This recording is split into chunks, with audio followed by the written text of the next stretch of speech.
Tot seguit, com veieu, l'abast que tindrà això, volia presentar-vos ara el següent ponent, que és en Parra, que és un blockchain professor de la Universitat de Copenhague, ha fet el doctorant a Suïssa en la part de blockchains i col·labora com a advisory director en Shine. Vale? Avui farà una ponència orientant el blockchain al retail i a la banca. No, ens connectarà des de Copenhague, ho tenim via videoconferència gràcies a la digitalització. A veure si podem saludar-lo. Podem connectar amb el José? Hola. José, què tal? Hola, bona tarda a tothom. Què tal? Bona tarda. Què tal, José? Molt bé. Pues estem aquí impacients a veure què expliqueu des de Copenhague. Perfecte, moltes gràcies. Avui jo parlaré en castellà perquè el meu català encara és molt bo y per explicar aquestes cosas me siento un poquito más cómodo, así que hablaré en castellano. En primer lugar, muchísimas gracias por invitarme a participar hoy en la ponencia, aunque sea de forma virtual. Es realmente un placer estar aquí con vosotros y poder, primero, dar unas pinceladas sobre qué es la tecnología blockchain, un brevísimo contexto y un marco de dónde viene, qué es lo que se ha hecho en los últimos 10, 11 años, para entender qué es lo que esta tecnología nos permite hacer ahora que no era posible hacer antes de que esta tecnología existiera. Y que una vez que entendamos eso, es decir, el marco, de dónde venimos y qué es lo que esta tecnología nos permite hacer, voy a presentaros dos casos de uso que creo que pueden ser interesantes para todos, e incluso si luego hubiera alguna pregunta de la audiencia y Álvaro me hace de micrófono, pues con mucho gusto os la puedo contestar. Perfecto. Muy bien, pues entonces paso a compartir mis diapositivas para que podáis ver lo que yo estoy viendo. ¿Veis mis diapositivas, verdad? Sí. Vale, perfecto. Pues hace 11 años sale un artículo académico en Internet publicado por una persona o por un grupo de personas anónimas que se llamaba el paper del Bitcoin. Entonces, este Bitcoin era un sistema, una combinación de criptografía y de incentivos económicos que resolvía un problema que era intrínseco al dinero digital, que era el problema del doble gasto. El dinero digital lleva existiendo 50 o 60 años y está definido por ser nada más y nada menos que una combinación de números y letras. Entonces, cualquier persona puede crear dinero digital y hacer transacciones con ese dinero digital. El problema que se tenía antes de que apareciera la tecnología blockchain, con el primer caso de uso que fue Bitcoin, es que una vez que yo había visto ese código que definía una moneda digital, una unidad de esa moneda, digamos un euro digital, que estaba hecho por una combinación de letras y números, nada evitaba que yo pudiera pagar el lunes a través de Internet con esa moneda digital, con esa combinación de números y letras, recibiera un producto por ello y el martes o al día siguiente comprara otra cosa por Internet pagando con ese mismo código digital. Es el problema del doble gasto que se había solucionado hasta la introducción de la tecnología blockchain por medio de instituciones. Bien, un banco central, que es el único que tiene autoridad para crear el dinero digital, o el dinero de cualquier tipo, y luego una serie de entidades, bien pueden ser bancos o entidades tipo Visa, de sistemas de pago, etcétera, que tenían una visión completa sobre todas las transacciones que se había realizado con ese dinero digital y básicamente llevaban la cuenta. Es decir, decían que si José, yo, el lunes había comprado por Internet, voy a decir, una pizza, utilizando una moneda digital, yo no podía el martes pagar cualquier otra cosa por Internet utilizando esa misma moneda digital, esa misma unidad, porque ya la había gastado. Entonces, la tecnología blockchain, por medio de una combinación de criptografía e incentivos económicos, lo que consigue es que, de pronto, se pueda crear dinero de forma descentralizada y sin la necesidad de un banco central, pero crearlo de acuerdo a las normas que todos los usuarios de ese dinero se dan los unos a los otros, es decir, todos los que estamos en la sala aceptaríamos que cada día vamos a crear, por ejemplo, 100 nuevas unidades de esta moneda digital, que podemos llamar el Enchant Coin o el Andorra Coin, y vamos a crear esa moneda siguiendo las reglas sin que nadie nos tenga que controlar. Entonces, blockchain, por medio de esa combinación de criptografía e incentivos económicos, consigue que todos nos portemos bien, básicamente, que todos creemos la moneda de la forma en la que se tiene que crear.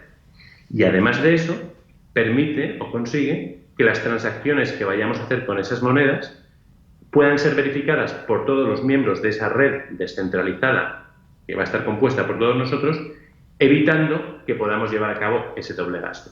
Así que Bitcoin, o la tecnología blockchain, en su primer caso, que era Bitcoin, no es nada más y nada menos, porque es mucho, que una tecnología que permitía crear dinero de forma descentralizada y distribuirlo sin la necesidad de que hubiera una institución central que verificara todas las transacciones. Esto, que sucedió hace casi 11 años, era solo el principio del iceberg de la tecnología blockchain. Porque una vez que tenemos esa tecnología, la pregunta que se genera o lo que se puede hacer con ella es no solo generar y distribuir dinero de forma digital, sino generar y distribuir datos de forma digital y descentralizada sin que haya una instancia central que lo tenga que controlar todo. Es decir, que yo puedo fiarme de las personas con las que voy a interactuar siempre y cuando la información que utilice para esas transacciones que vamos a hacer entre nosotros estén puestas en una blockchain, porque al estar en la blockchain puedo estar seguro de que son auténticas y de que lo que estoy viendo realmente tiene una validez. Entonces, ¿qué permite hacer la tecnología blockchain? Y esto ya va más allá del Bitcoin. Escribir y verificar información de una forma descentralizada. Esa información puede ser una transacción, como es el caso de Bitcoin, o puede ser muchas cosas más. Puede ser el registro de propiedad o puede ser un permiso. Y de esto, de los permisos, es de lo que vamos a hablar en los 10-15 minutos que va a durar esta pequeña presentación, porque otorgar y revocar permisos se va a revelar algo extremadamente útil para permitir que las empresas y los individuos empiecen a colaborar de una forma nueva. Porque los permisos que vamos a poder otorgar y revocar por medio de la blockchain los vamos a poder hacer dependientes de una serie de condiciones. Es decir, que yo voy a poder dar permiso a una empresa o a cualquier otro miembro que participe en una blockchain para leer datos que yo tenga guardados en cualquier lugar, siempre y cuando se den unas condiciones determinadas. Si esas condiciones determinadas no se dan, la persona a la que yo he otorgado el permiso no lo va a tener, con lo cual ese permiso no va a ser válido. Del mismo modo, yo puedo revocar ese permiso si la persona a la que se lo di inicialmente pues, ha quebrado alguna regla, ha quebrado alguna norma y yo ya no quiero compartir mis datos o mi información con esa persona. No quiero dar permiso para que esa persona pueda leer. Adicionalmente, y combinando blockchain con la tecnología, con Bitcoin, lo que podemos hacer en estos sistemas es trabajar con dinero programable. Es decir, del mismo modo que nosotros otorgamos y revocamos permisos para llevar a cabo cualquier tarea, para leer datos o para trabajar entre varias entidades o con varias entidades, podemos programar dinero que se va a enviar de una parte a otra, de un agente a otro que está dentro de esta blockchain, otra vez cuando se den una serie determinada de circunstancias. Con lo cual, lo que vamos a poder programar con estos sistemas son condiciones bajo las cuales yo voy a dar permisos para realizar determinadas tareas y como contrapartida de esos permisos yo voy a poder recibir dinero. O dicho de otro modo, a mí me van a poder dar permiso para realizar alguna tarea y yo, a cambio de ese permiso, voy a poder automáticamente pagar por esa tarea. Y luego todo esto se hace de una forma descentralizada y súper segura porque todo lo que sucede en una blockchain y todo lo que está guardado en una blockchain es visible para todos esos miembros que forman parte de la red. Con lo cual, en el momento en el que uno cambia cualquier información, cambia cualquier permiso y ese permiso entra en conflicto con la copia que todos los demás tienen, todos los demás tienen un incentivo para no aceptar la versión falseada del permiso. Con lo cual, si uno falla, no nos importa porque el resto de la red sigue trabajando de la forma correcta y además tienen un incentivo para trabajar de la forma correcta. Esto es blockchain hasta ahora. Ahora paso a introducir dos casos de uso que utilizan estos principios para mejorar negocios existentes. El primero tiene que ver con el sector bancario. Los bancos hoy en día tienen que realizar un proceso que se llama el KYC, Know Your Customer, o así como conoce a tu cliente, y están obligados a verificar una serie de informaciones sobre cada cliente con el que trabaja. Esto en mi caso es muy sencillo. Si yo quiero abrir una cuenta en un banco, enseño el DNI, me enseñaría una nómina y de esa forma estoy verificando que el dinero que voy a introducir en esa cuenta proviene de una fuente legal. Bien, si en vez de abrir una cuenta yo, lo abre una gran multinacional con muchas sedes en distintos países, etcétera, ese proceso de KYC, de KYC, es muchísimo más costoso y muchísimo más tedioso, tanto para el banco como para el cliente.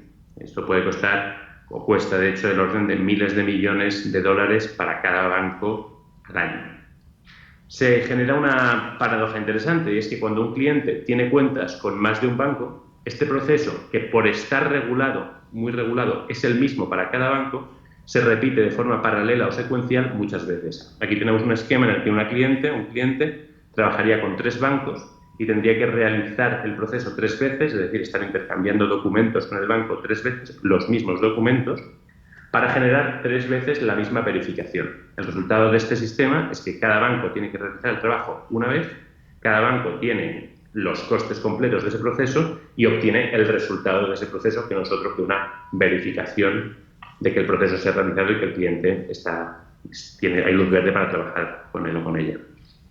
Bien, lo que nosotros proponemos, y esto ya se está haciendo, lo empezamos a hacer con un banco danés, Nordea, hace 3 años, y la plataforma o la tecnología de Corda R3, que tiene varias aplicaciones para banca, usa exactamente el sistema que nosotros propusimos hace 3 años.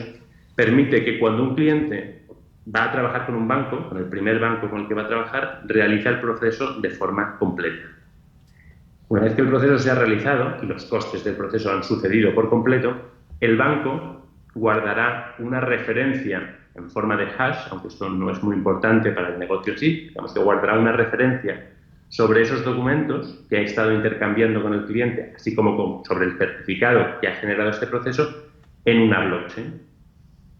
Meses después o tiempo después, cuando el cliente vaya a trabajar o tenga intención de trabajar con un segundo o con un tercer banco, en vez de realizar el proceso completo, generando los costes completos del nuevo sistema, lo que va a hacer es otorgar permiso al banco número 2 o al banco número 3 para leer sus documentos, y solo sus documentos, guardados en la base de datos o en el sistema del banco número 1. De esta forma, el banco 2 o el banco 3 no tiene que llevar a cabo las mismas tareas que ha llevado el banco número 1 y que además tendría que llevar a cabo, sino que directamente puede leer el resultado y beneficiarse.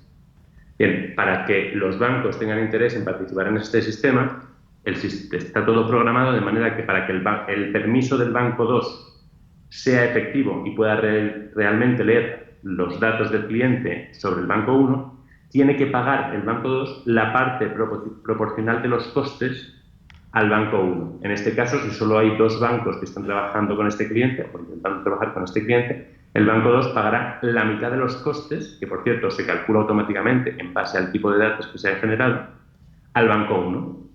En ese momento, los 2 bancos se benefician del proceso, el banco 1 ha tenido los costes completos del proceso, pero el banco 2 le ha compensado con la mitad de los costes, con lo cual los dos están compartiendo los costes para el mismo resultado. Si entra un tercer banco, el tercer banco pagará 1/3 de esos costes al banco 1 y al banco 2. De manera que al final el resultado es que los bancos tienen la misma información que tenían antes, pero les ha costado una fracción de lo que les habría costado inicialmente.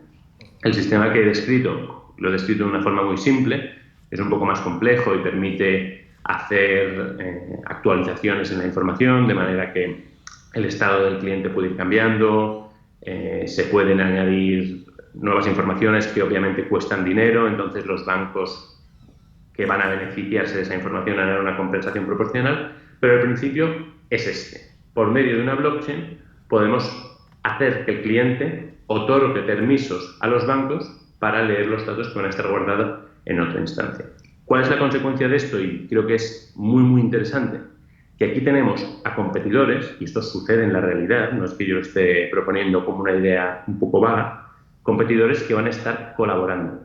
El banco 1, el banco 2 y el 3 van a estar compitiendo por conseguir el máximo número de activos sobre el cliente del que estamos hablando, que recordemos que normalmente va a ser una gran empresa.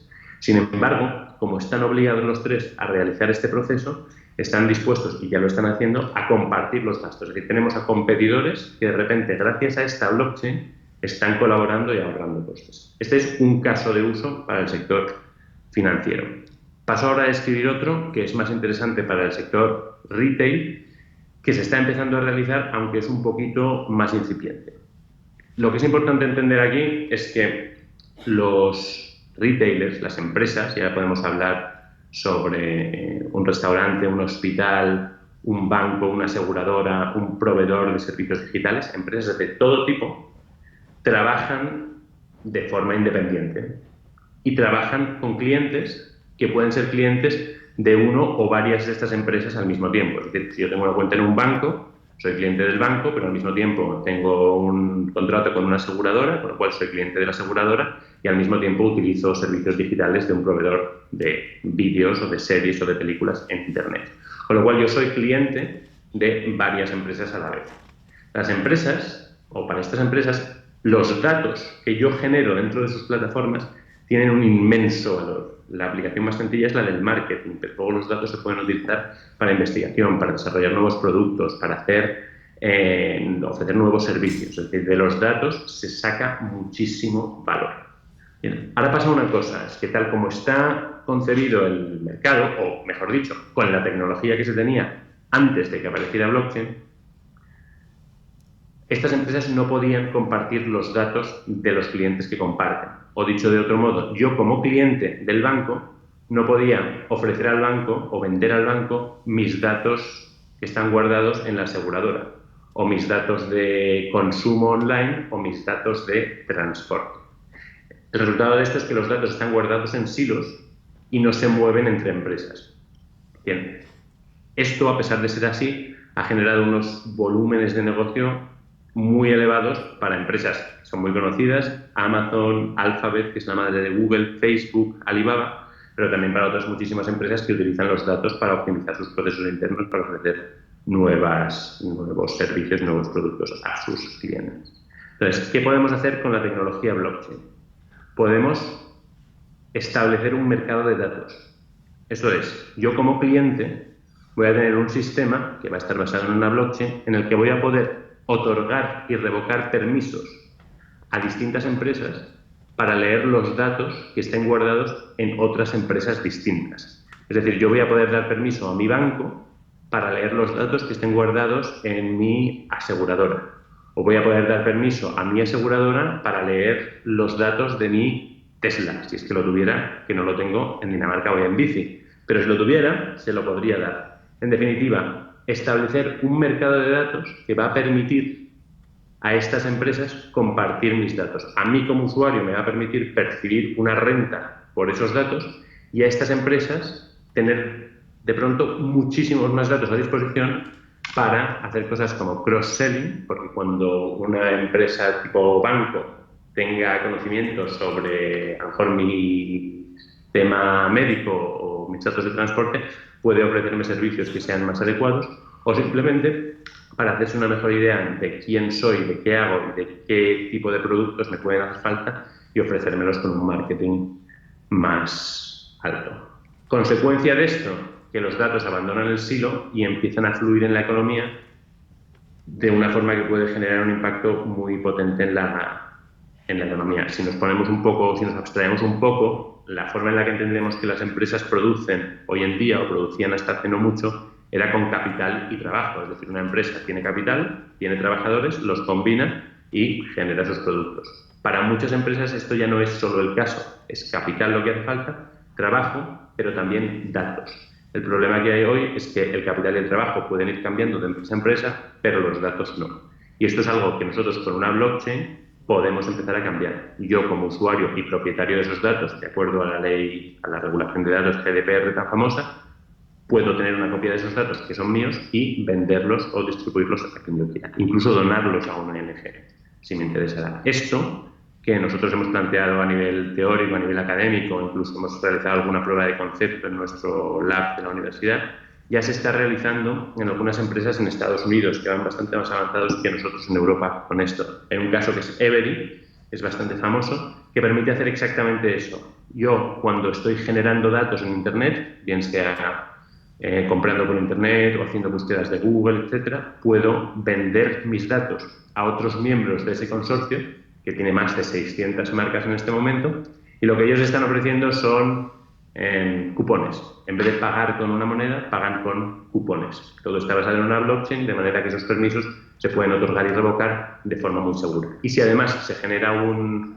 una brecha de seguridad, esa brecha de seguridad rápidamente se puede rastrear y se puede identificar sabiendo dónde han ido esos datos, con lo cual resolver todos estos temas de seguridad se vuelve muchísimo más sencillo y muchísimo más agradable para el cliente. Resumiendo, y con esto ya termino, la idea que me gustaría transmitir ahora es que la tecnología está aquí y está lista, pero los modelos de negocio que utilizan esta tecnología todavía no lo están, todavía están muy poco maduros. Es por esto que aquellos que sean los pioneros conseguirán marcar el ritmo de cómo va a ir el mercado. Resumiendo, blockchain, ¿por qué es útil? Porque nos permite otorgar y revocar permisos, otorgar y revocar acceso a la información de una forma programada.